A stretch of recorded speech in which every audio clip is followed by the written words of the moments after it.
우리 하나님의 말씀 함께 보시겠습니다. 오늘은요 요한복음 2장입니다. 요한복음 2장 1절에서부터 11절까지 있는 말씀을 우리 한 절씩 교독하시도록 하겠습니다. 신약성경 144페이지 정도쯤에 있습니다. 요한복음 2장이고요. 1절부터 11절까지 있는 말씀, 제가 한 절, 여러분들이 한 절, 마지막 11절은 우리 같은 목소리로 봉독하도록 하겠습니다. 찾으신 줄 알고 제가 먼저 1절을 읽겠습니다. 사흘째 되던 날 갈릴리 가나에 혼례가 있어 예수의 어머니도 거기 계시고 예수와 그 제자들도 혼례의 청함을 받았더니 포도주가 떨어진지라 예수의 어머니가 예수에게 이르되 저들에게 포도주가 없다 하니 예수께서 이르시되 여자여 나와 무슨 상관이 있나이까 내 때가 아직 이르지 아니하였나이다. 그의 어머니가 하인들에게 이르되 너희에게 무슨 말씀을 하시든지 그대로 하라 하니라.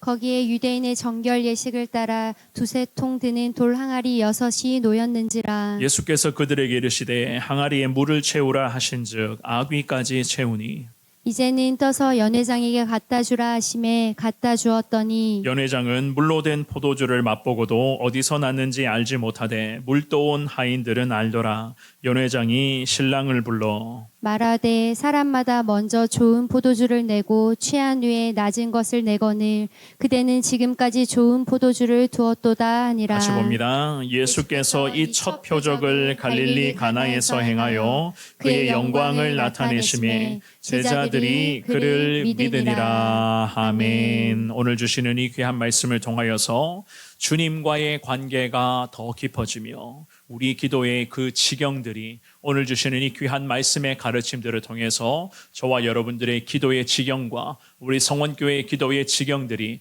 더 넓어져 가고 확장되는 그 놀라운 은혜가 우리 교회 가운데 계속 나타날 수 있기를, 여러분들의 삶의 여정에 축복으로 임할 수 있기를 우리 주님의 이름으로 축원합니다. 오늘부터 우리는요 금요일 저녁마다 요한복음에 기록된 예수님이 보여주신 7가지의 표적, 7대 표적이라고 그렇게 이야기를 하죠. 그죠?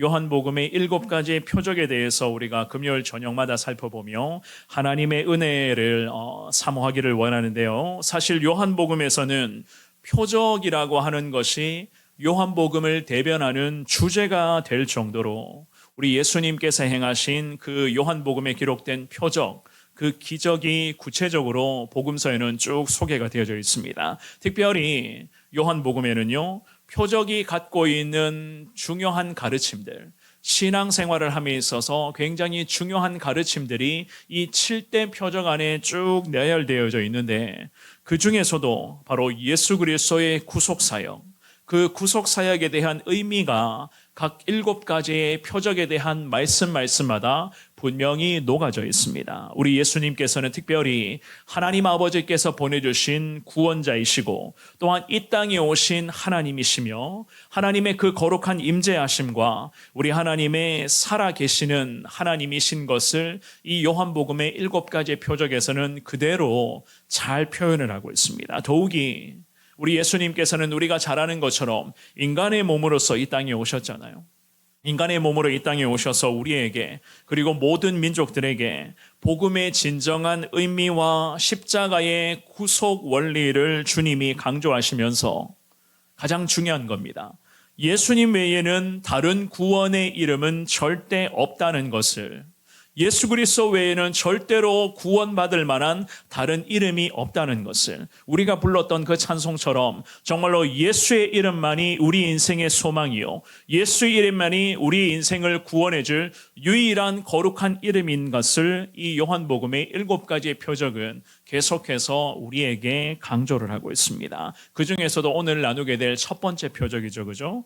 갈릴리 가나라고 하는 이 지방에서 혼인잔치 때에 나타났었던 예수님의 기적에 대한 그 말씀을 우리가 살펴보시면서 과연 물로 포도주를 만드시는 예수님의 그 기적, 이 기적의 말씀을 통해서 과연 하나님의 영광이 어떻게 이 땅 가운데 구현이 되고 있는가, 과연 우리의 인생에서 더 깊은 기도를 우리가 경험하기 위해서는 이 예수님의 기적 앞에서 과연 우리가 어떠한 믿음의 마음가짐을 달리 해야만 하는가? 우리가 앞으로도 남은 인생을 어떠한 모습으로 신앙생활을 이어가야만 하는가? 오늘 주시는 이 귀한 말씀을 통해서 여러분들 이러한 가르침들을 잘 깨달으심으로 말미암아 부족하지만 예수의 이름만이 우리 인생의 유일한 소망이시오. 예수의 이름만이 인생의 유일한 구원자 되시는 거룩하신 주님이신 것을 믿습니다. 이 마음으로 오늘 주시는 말씀 앞에 아멘 하시며 순종으로 나아갈 수 있는 여기 계신 여러분 모두가 될 수 있기를 한 번 더 주님의 이름으로 축원합니다. 오늘은요, 예수님의 7가지 7대 표적 중에서 첫 번째입니다. 갈릴리 가나의 혼인잔치에 대해서 한번 살펴보겠는데요. 첫 번째입니다. 말씀대로만 순종해야 된다. 항상 우리가 순종의 삶을 살아가야 되는데 그 순종에 있어서의 기준점은 말씀이라는 거예요. 하나님의 말씀. 오늘 이 본문으로 정하 읽었던 이 귀한 말씀은 좀 전에서도 말씀드렸던 것처럼 갈릴리 가나라고 하는 이 작은 마을에서 진행되었던 혼인잔치에 일어난 그 사건을 오늘 본문은 배경으로 하고 있습니다. 우리 예수님께서 드디어 본격적으로 공생의 사역을 막 시작을 하시면서 그 중에서도 첫 번째 공식적인 사역이었죠. 이 갈릴리 가나라고 하는 이 지방으로 주님이 가셨습니다. 특별히 갈릴리에 있었던 이 가나라고 하는 이 지방, 가나라고 하는 이 지방의 이름 자체의 의미가요, 갈대라는 의미를 갖고 있었거든요.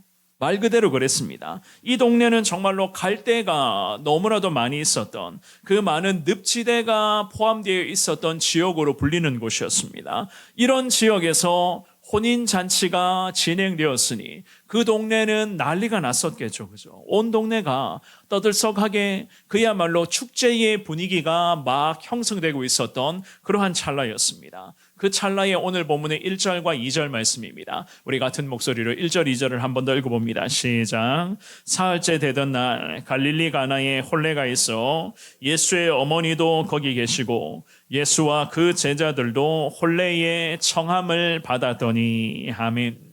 우리 예수님도 어머니 마리아와 함께 이 갈릴리 가나에 진행되었던 혼례 잔치에 초대를 받게 되었습니다. 가보니까 동네 잔치가 벌어지고 있었던 거예요. 그런데 예상하지 못한 일이 순간 발생을 하거든요. 그 일에 대해서 3절은 이렇게 말씀을 합니다. 우리 같은 목소리로 3절도 읽어보겠습니다. 시작. 포도주가 떨어진지라 예수의 어머니가 예수에게 이르되 저들에게 포도주가 없다 하니 아멘. 전통적으로 유대인들의 혼인잔치, 유대인들의 결혼잔치는요, 보통 일주일에서 길게는 2주 동안이나 결혼의 잔치가 진행이 되곤 했습니다. 물론 이 혼인잔치, 결혼잔치의 기간 동안에는 그야말로 온 동네가 들썩들썩 거리게 될 그러한 시간이었거든요. 특별히 갈릴리 가나와 같은 이 외곽지역, 작은 소도시 같은 이 마을에서 진행되는 결혼식은 그야말로 마을 축제였습니다. 물론 이 마을 축제같이 결혼이 진행되었기 때문에 이 결혼잔치에 초대받고 이 잔치를 찾아오는 손님들의 숫자라고 할까요? 그 손님들의 규모도 어마어마했거든요. 그런데 이 찰나에서 포도주가 갑자기 떨어져 버렸습니다. 우리 식으로 좀 쉽게 말씀드리면 우리가 태신자들을 초청을 하는 그 중요한 날에 우리 성원교회 초청받아온 태신자들이 너무 많은데 예배드리고 식사를 하려고 하다 보니까 식사가 뚝 떨어져 버린 거예요. 그러면 어떻게 해야 되겠습니까? 음식이 모자라게 된 것이었습니다. 부랴부랴 밥을 하고 또 국을 다시 끓여야 되고 하다 못해서 여기저기서 반찬, 우리가 매주일마다 항상 김이 반찬으로 올라오더라고요. 그 김이라도 갖다 주면서 어쨌든 이 위기의 상황을 넘겨야 되잖아요. 그죠? 우리는 사실 그렇습니다. 사실 김이라도 뜯어가지고 가져와서 다른 반찬으로 대체하면서 우리가 그 위기라고 할까요? 그 위기 상황들을 지혜롭게 잘 극복을 해야 되거든요. 우리는 충분히 그렇게 할 수가 있습니다. 그런데 오늘 이 본문의 말씀에서 혼인잔치는 사실 우리와는 좀 달랐습니다. 당시의 시대의 혼인잔치, 결혼식에서의 이 중요 물품 중에서 가장 중요한 것으로 꼽아지는 것이 바로 포도주였습니다. 그런데 그 포도주가 결혼식에 뚝 떨어져 버립니다. 이렇게 중요한 포도주가 바닥에 나버렸으니 자칫 잘못하면 이 잔치집, 결혼식 분위기가 완전히 초상집 분위기로 바뀔 수가 있었던 굉장히 다급한 상황이었습니다. 게다가 주인의 입장으로 생각해 봤을 때는 이것은 엄청난 수치였거든요. 온 동네가 떠들썩할 정도로 큰 잔치를 열렸고 이 큰 잔치 가운데 많은 손님들이 초대가 되고 그 손님들 중에서 예수님의 어머니 마리아와 예수님도 함께 있었단 말이에요. 그런데 이 주인의 입장에서는 포도주가 떨어졌다. 이 사실이 드러날 경우에는 주인에게는 굉장히 큰 수치였습니다. 사랑하는 여러분, 이러한 현상들이 혼인잔치에만 나타날 것이다. 우리는 그렇게 생각하지 않습니다. 오늘 이 본문의 말씀에서 잘 보시면은요, 이러한 상황들은 저나 여러분들의 인생의 현장에도 우리 신앙생활의 현장에도 충분히 나타날 수 있는 문제라는 사실이에요. 우리가 생각할 때는 여유 있다. 이 정도면 괜찮아. 이 행사에서 많은 것을 우리가 다 준비했어. 모든 준비 과정들이 다 완벽하게 진행될 거야. 이 정도면 걱정 안 해도 되겠지 라는 그런 생각들을 우리가 보통은 하게 되지만, 그런데 우리의 생각과 우리의 예상과는 달리 우리가 걸어가는 인생의 길목길목에는 이런 식의 돌발 상황들이 그동안 얼마나 많이 나타났습니까?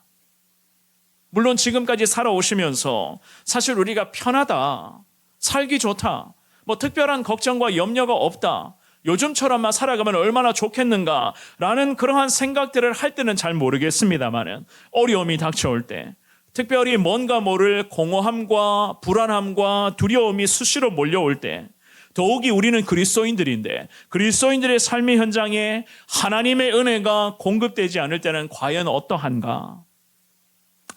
이러한 예상치도 못한 상황들을 마주하면서 오늘 이 본문의 말씀에서 예수님의 어머니가 지금의 이 돌발 상황을 지켜보면서 예수님의 어머니 마리아가 이런 이야기를 합니다. 방금 읽어보셨죠? 3절 말씀에 저들에게 포도주가 없습니다.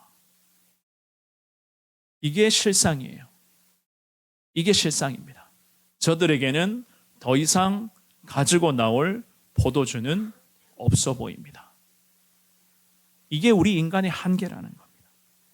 이 예수님의 어머니 마리아가 좀 더 다른 사람들보다 예민해서 그랬는지는 모르겠지만 지금의 이 상황을 절체절명의 위기라고 판단하고는 곧장 이 상황에 대해서 예수님께 더 이상 여기가 한계에 이르게 된 것 같습니다 라는 그 이야기를 합니다.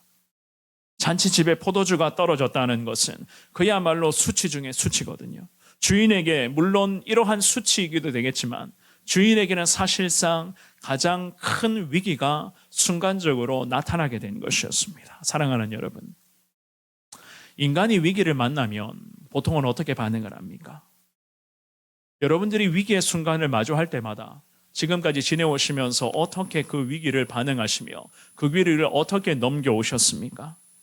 물론 우리 나름대로는 내가 가진 능력이나 내가 가진 힘이나 여러 가지 그런 지혜, 여러 가지 많은 생각들을 다 짜내어 가지고 순간순간에 마주하는 그 위기들을 지금까지는 아마도 잘 극복하시면서 지내오셨으리라 생각을 합니다. 그런데 오늘 이 본문의 말씀에서 포도주가 없다는 것은 더 이상 주인으로서는 능력이 없다는 거거든요.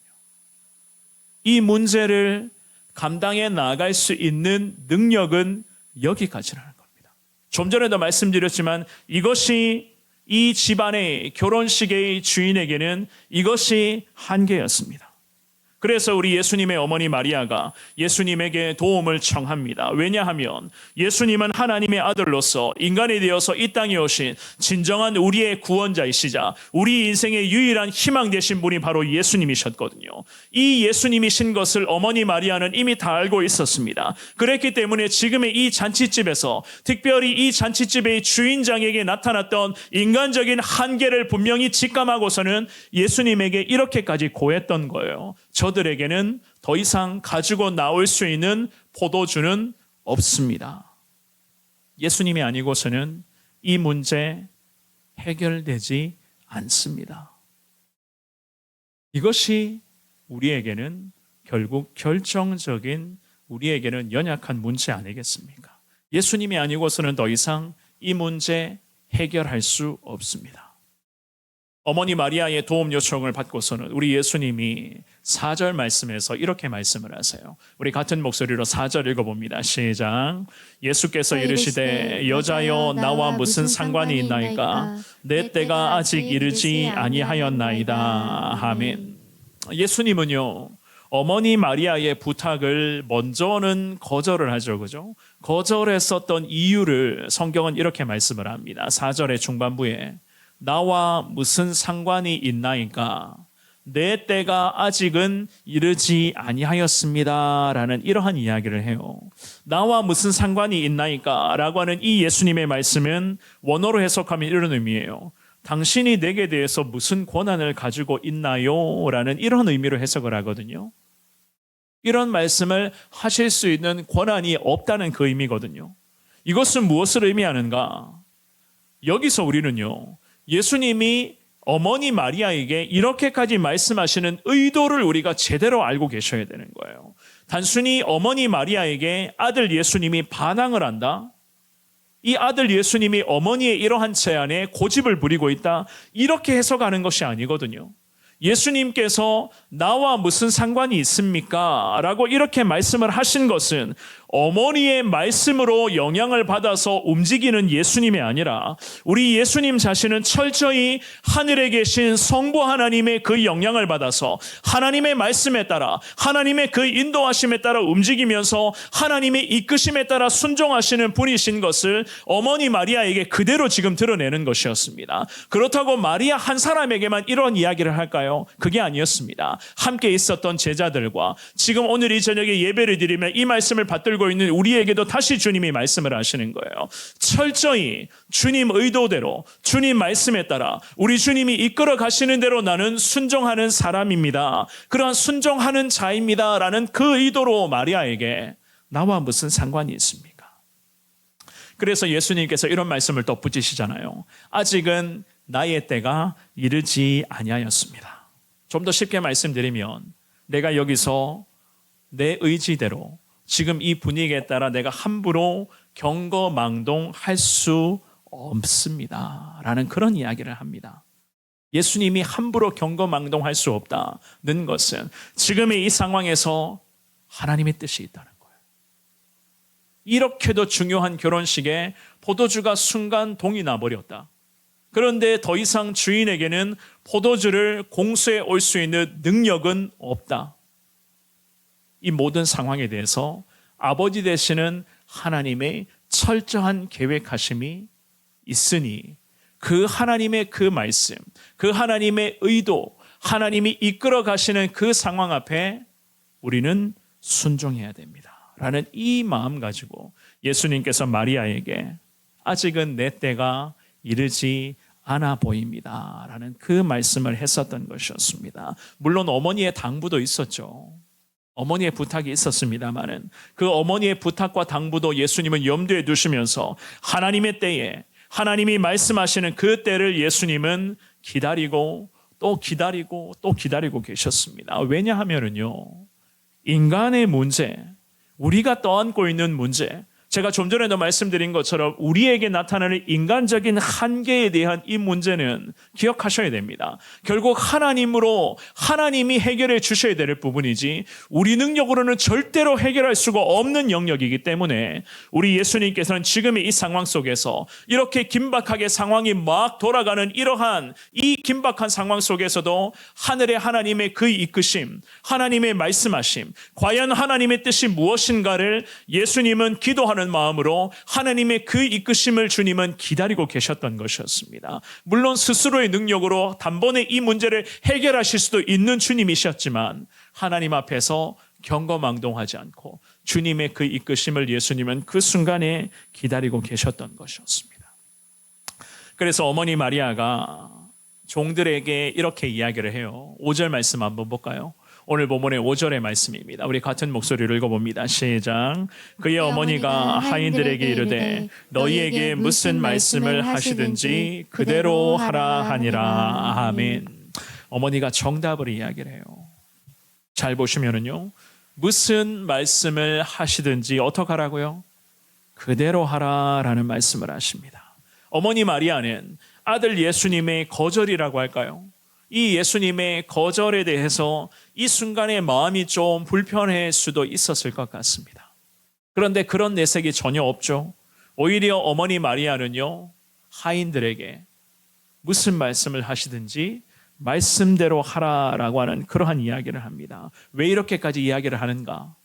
어머니 마리아도 역시나 아들 예수님은 이 땅에 오신 진정한 구원자이신 것을, 우리 인생의 유일한 소망이신 것을, 인생의 모든 문제의 해결은 결국 예수님에게서 생겨날 수가 있다는 것을 이 어머니 마리아도 믿고 확신하고 있었기 때문에 하나님의 일하심이 아들 예수를 통해서 나타나기를 이 어머니도 소망하시면서 장차 너희들에게 어떤 말씀을 하시든지 무슨 말씀을 하시든지 예수님의 입에서부터 선포되는 그 말씀대로만 너희들이 순종해야 된다라고 하는 그 말씀을 하인들에게 일러주었던 것이었습니다. 하나님의 말씀만이 인생의 모든 문제를 해결할 수 있는 유일한 열쇠인 것을 어머니 마리아도 물론 잘 알고 있었기 때문에 하인들에게 당부하기를 제발 말씀하시는 대로만 순종하라. 너희 생각대로 움직이지 말고 너희 생각대로 경거망동하지 말고 제발 주님 말씀하시는 대로만 순종하라라고 하는 이 당부를 지금 하셨던 거예요. 그런데 어머니 마리아가 하인들에게 했었던 이 당부를 잘 보시면은요, 말씀대로만 하라라고 이렇게 이야기를 한 것이 아니라 무슨 말씀을 하시든지 그대로 하라라는 말씀을 했거든요. 무슨 말씀을 하시든지 간에 말씀대로만 하라. 사랑하는 여러분, 이것은 무엇을 의미하겠습니까? 무슨 말씀을 하시든지 그대로 하라. 저나 여러분들이 이 말씀 앞에 우리가 반드시 중요한 포인트를 가지고 있어야 되는데요. 포도주가 지금 떨어졌잖아요. 이 결혼식에 포도주가 떨어졌단 말이에요. 포도주가 떨어진 지금의 상황은 그야말로 예측 불가의 상황. 갑자기 툭 튀어나오는 그러한 돌발 상황이자 주인의 입장에서는, 그리고 하인들도 마찬가지입니다는, 어떻게 해서라도 무슨 방법을 동원해서라도 지금의 이 돌발 상황, 이 위기를 주인과 하인들은 반드시 해결을 해야만 하는 상황입니다. 극복을 해야만 하는 상황이었어요. 그러니 생각해 보십시오. 주인의 입장에서, 그리고 하인들도 마찬가지입니다마는 포도주가 동이 났다는 것을 금방 알아차리고는 어디를 가서든지 포도주를 어떤 방법을 동원해서라든지 포도주를 구해오기 위해서 온갖 방법과 대책을 이들이 지금 이 순간 막 강구를 하고 있었겠죠.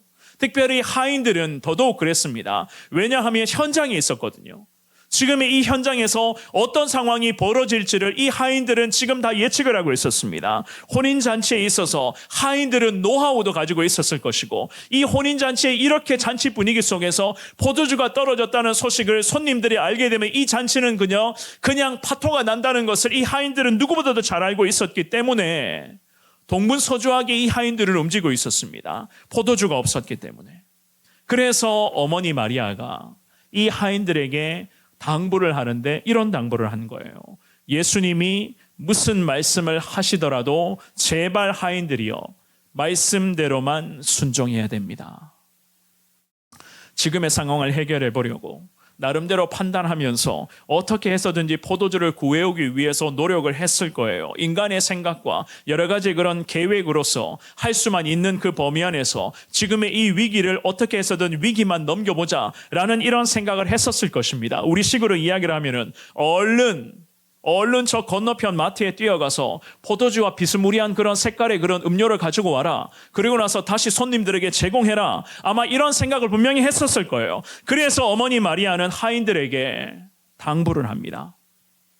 우리 예수님이 무슨 말씀을 하시든지 간에 제발 말씀대로만 순종해라. 그렇게 되면 승리하게 될 것을 어머니 마리아는 아들 예수님만이 우리 인생의 유일한 희망이요 유일한 구원자 되어주시는 것을 믿고 있었기 때문에 이 하인들에게 어머니가 이렇게까지 부탁을 하는 거였습니다. 제발 내 욕심대로 움직이지 말고 내 생각대로, 내 판단대로, 내가 계획했던 대로, 내가 지금까지 인생을 살아가면서 내가 가지고 있는 인생의 노하우를 가지고 지금의 이 문제를 대처하는 것이 아니라 제발 하인들이요 주님을 바라보시며 주님의 말씀에 따라 그 말씀대로만 순종하기를 원합니다. 오늘 이 저녁에 예배에 나오신 사랑하는 여러분, 우리 예수님은 철저히 하나님이 말씀하시는 때, 하나님이 이끌어 가시는 그 방법들을 기다리며 순종하실 채비를 예수님이 먼저는 갖추고 계셨습니다. 하나님의 이끄심을 소망했습니다. 물론 어머니 마리아도 마찬가지였어요. 무조건 예수님이 하시는 말씀대로만 하라고 하인들에게 이렇게까지 당부를 합니다. 우리도 마찬가지예요. 결국 말씀대로만의 순종이 올 한 해도 그리고 앞으로 평생 우리의 삶을 승리의 길로, 축복의 길로 인도할 수 있는 원동력이 될 것을 여러분들이 믿을 수 있기를 주의 이름으로 축원합니다. 위기의 상황을 마주하십니까? 지금도 여러 가지 그런 어려움의 문제들을 등 떠안고 등에 짊어매고 계십니까? 전혀 예상치 못한 상황들이 우리가 걸어가는 인생의 길목에 지금도 나타나고 있습니까? 주님의 이름으로 부탁드립니다. 그 많은 문제와 여러 가지 많은 돌발 상황 앞에서도 사랑하는 여러분, 제발 내 생각대로 움직이지 마시고 내 계획대로 하지 마시고 내 판단만 앞세우지 마시고 그 순간순간 비록 짧은 시간이라 할지라도 주님 앞에 기도하시면서 지금의 이 상황 속에서 하나님이 무엇을 원하시는지, 과연 지금의 이 돌발 상황 앞에서 우리에게 기대하시는 신앙의 태도, 믿음의 사람으로서의 자세가 과연 어떠한 것인지, 과연 하나님 우리에게 기대하시는 바가 무엇인지, 사랑하는 여러분, 영적인 평정심을 가지고 하나님의 뜻을 구하시며 주님 앞에 가장 먼저 기도하시되 어떤 말씀을 하시든지 간에 주님 말씀대로 순종하겠습니다. 하나님의 말씀이 내 삶의 순종에 있어서 명확한 기준이 되기를 원합니다. 이 신앙 고백으로 철저히 말씀에 따라 순종하시며 하나님 이끌어 가시는 대로 주님 바라보며 나아갈 수 있는 여기 모인 저와 여러분 모두가 될 수 있기를 우리 주님의 이름으로 축원합니다. 두 번째입니다. 온전한 순종으로 승리하는 사명자가 되라. 순종을 하더라도 어중간한 순종이 아니에요.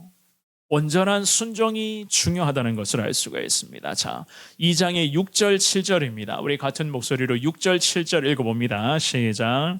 거기에 유대인의 정결 예식을 따라 두세 통 드는 돌 항아리 6이 놓였는지라 예수께서 그들에게 이르시되 항아리에 물을 채우라 하신즉 아귀까지 채우니. 아멘.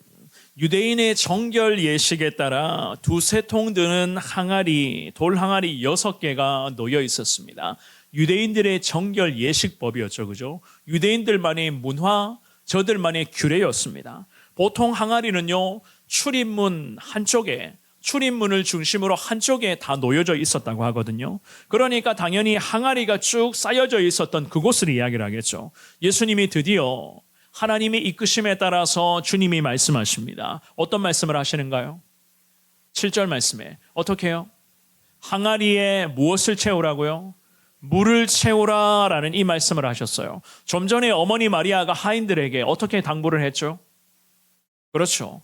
예수님이 무슨 말씀을 하시든지 말씀대로만 순종해라라는 이 당부를 했단 말이에요. 그런데 드디어 예수님이 움직이십니다. 움직이시는데 항아리가 쭉 놓여져 있는 그곳을 향해서 저 항아리들에게 어떻게 해요? 물을 채우라라고 주님이 말씀을 하십니다. 자, 물을 채우라라는 이 말씀은 가득 채우라는 그런 말씀이거든요. 항아리 입구까지 가득 물로 채우라는 겁니다. 그런데 지금 이 잔치집에 문제가 생겨났는데 돌발 상황이 벌어졌는데 무엇이 떨어졌습니까? 물이 부족합니까? 마실 물은 충분했었겠죠. 지금 이 잔치집의 문제는 포도주가 떨어졌단 말이에요. 포도주가 떨어졌던 이 잔치집의 하인들을 불러놓고서는 예수님이 드디어 말씀을 하시는데 항아리에 물을 채우라고 말씀을 하십니다. 그것도 가득 채우라라는 그 명령을 하셨거든요. 포도주가 없었던 것이지 마실 물이 없지는 않았습니다. 하지만 우리 예수님께서 말씀하시기를 물로 포도주를 담글 만한 그 항아리에 물을 가득 채우라 주님이 그 말씀을 하셨어요. 전혀 받아들일 수가 없는 말씀을 하셨습니다. 전혀 이해되지 않는 말씀이에요. 그런데 사랑하는 여러분, 이 말씀을 듣고 있었던 하인들은 이미 예수님의 어머니 마리아로부터 언지를 받았습니다. 어떤 언지를 받았죠? 그렇죠. 무슨 말씀을 하시든지 그대로 하라라고 하는 언지를 받았단 말이에요. 무슨 말씀을 하셔도 계산하지 말고 따지지 말고 이해득실 챙기지 말고 상황 살펴보지 말고 무슨 말씀을 하시든지 예수님의 입술에서부터 선포되는 그 말씀대로만 하라. 이 하인들은 말씀하시는 대로 그대로 순종했습니다. 7절의 하반절에 보시면 아귀까지 채우니 성경은 그렇게 말씀을 해요. 해석을 하면은요, 한도까지 꽉꽉 채웠다라는 그런 의미거든요. 포도주가 떨어졌지 물이 떨어진 게 아니었어요. 하지만 하인들은 예수님이 말씀하시는 대로만 움직이고 순종하고 있었습니다. 아기까지, 한도까지 물을 꽉 채웠습니다. 이것은요, 하인들의 온전한 순종이죠. 어중간한 순종이 아니었어요. 온전한 순종, 절대 순종, 완벽한 순종이었습니다. 그냥 시키니까 맹목적으로 순종하는 것도 아니었습니다. 이미 하인들도 예수님을 통해서 하나님이 함께 하시는구나. 저 예수라는 분은 하나님이 함께 하시는 분이시구나. 하나님의 능력이 아들 예수를 통해서 나타나고 있다는 것을 이미 이 하인들도 주님을 향한 믿음이 막 생겨나기를 시작을 했었던 거예요. 왜냐하면 그들에게 예수님을 향한 그 믿음이 생겨났었다. 그 믿음이 사실상 그 믿음이 형식적인 믿음이 아니었거든요. 그 믿음은 그 순간에 살아있는 믿음, 그 순간에 움직이는 믿음, 그 순간에 꿈틀꿈틀거리는 믿음이었습니다. 왜 우리가 이 사람들, 이 하인들의 믿음이 살아있는 믿음인 것을 알 수가 있는가? 이미 어머니 마리아를 통해서 이들이 들었단 말이에요. 어떤 말은요? 예수님이 무슨 말씀을 하시든지 그대로 하기만 하면 된다는 그 이야기를 들었단 말이에요. 도대체 저분이 뭔데? 저분이 어떤 분인데 말씀하는 대로만 그대로 해야 되는가? 물론 이런 마음도 있었을 겁니다. 그렇지만 이 하인들은 그 짧은 찰나에, 이 돌발 상황적인 이 짧은 찰나에 저들은 예수님 어머니의 마리아로부터 언지를 듣고 나서는 항아리에 포도주를 담궈 놓아야 될 그 항아리에 물을 채우라. 저들은 한도까지 꽉꽉 항아리만한 물을 다 채우게 되었습니다. 이것이 바로 우리 예수님이 보여주신 표적, 즉 우리를 향한 구원자로서 이 땅에 오신 진정한 메시아이시고 구원자, 유일한 구원자이신 것을 예수님이 이 사건을 통해서 그대로 우리에게 나타내 보여주셨던 것이었습니다. 하나님의 기적이 나타나게 되었고 그 하나님의 기적은 말씀을 중심으로 이루어지게 되었고 이 말씀이 선포되는 이 거룩한 현장 앞에 순종하는 하인들의 그 온전한 순종을 통해서 주님의 기적이 드디어 이 혼례잔치, 결혼식장에 물이 포도주로 변하게 된 기적으로 나타나게 되었습니다. 오늘 이 저녁에 예배에 나오신 사랑하는 여러분, 기적이라고 하는 것은 그냥 오지 않습니다. 우리 항상 기억하셔야 됩니다. 기적은요, 반드시 하나님의 말씀으로 오게 되는 것이고 기적이 임하는 현장에 말씀에 대한 온전한 순종이 동반되어야 되는 것입니다. 기적이라고 하는 것은 그냥 자연스럽게 나타나는 것도 아니고 자동적으로 시간이 어느 정도 흘렀을 때에 우리의 삶에 기적이 일어나는 것도 아니고 평생을 예수 잘 믿었기 때문에 교회 생활 잘하고 있기 때문에 우리의 삶에 기적이 자연적으로 나타나는 것이 아니라 기적이 임하는 그 현장에는 항상 주님 말씀이 살아있게 되는 것이고 살아있는 말씀에 대해서 우리 믿음의 사람들의 온전한 순종이 동반될 때에 기적은 우리에게도 앞으로도 나타나게 될 줄을 믿습니다. 그래서 주님 편에서는 이것을 기적이라고 성경은 말씀하지만 우리 입장에서 주님의 기적은요, 우리에게는 은혜 중에 은혜 아니겠습니까? 그렇지 않습니까? 오늘 이 본문의 말씀 8절에서 이렇게 말씀을 합니다. 오늘 본문에 요한복음 2장 8절을 읽어보겠습니다. 시작. 이제는 떠서 연회장에게 갖다 주라 하심에 갖다 주었더니 아멘. 자, 말씀에 순종하고 있는 이 하인들의 모습, 어중간한 순종이 아니에요. 절대 순종으로 나아가고 있었던 이 하인들의 모습 보십시오. 완전한 순종, 온전한 순종이 완전한 순종으로 계속 이어지고 있었습니다. 연회장에게 떠서 갖다 주라, 주님 말씀을 하시죠. 그랬더니 갖다 줬다고 말씀을 해요. 무엇을 갖다 주었습니까? 물을 갖다 주었어요, 사실. 물을 갖다 주었거든요. 그런데 그대로 갖다 주었습니다. 갖다 주라고 하니까 순종을 해요. 당시의 혼인잔치의 연회장은요, 식탁 주변에 앉아서 특별히 오는 손님들, 축하하러 오는 손님들에게 봉사하는 그 역할을 했었는데, 그 연회장의 중요한 임무가 바로 잔치에 제공될 음식이나 포도주를 미리 맛본 후에 괜찮다. 이 음식은 손님들에게 갖다 줘도 되겠구나. 이 포도주는 손님들에게 제공해도 되겠구나. 라고 하는 그 중간 책임자의 그 역할을 하는 사람들을 연회장이라고 이야기합니다. 그런데 연회장이 깜짝 놀랐습니다. 9절과 10절 한번 읽어볼까요? 9절과 10절 말씀입니다. 시작. 연회장은 물로 된 포도주를 맛보고도 어디서 났는지 알지 못하되 물떠온 하인들은 알더라. 연회장이 신랑을 불러 말하되 사람마다 먼저 좋은 포도주를 내고 취한 후에 낮은 것을 내거늘 그들은 지금까지 좋은 포도주를 두었도다 하니라. 아멘. 물로 된 포도주를 맛보고, 성경은 맛보았다라고 그렇게 말씀을 합니다. 물로 된 포도주. 우리는 그렇습니다. 언제 이 물이 포도주로 변했는지는 알 수가 없습니다. 왜냐하면요, 성경에 그 변하게 된 그 과정이 구체적으로 기록되어져 있지는 않잖아요. 그렇기 때문에 어떤 과정으로 이 물이 포도주로 변화가 되었는가, 우리는 제대로 그 과정을 알 수가 없습니다만 분명한 것은 주님이 말씀하셨기 때문에 우리는 믿습니다.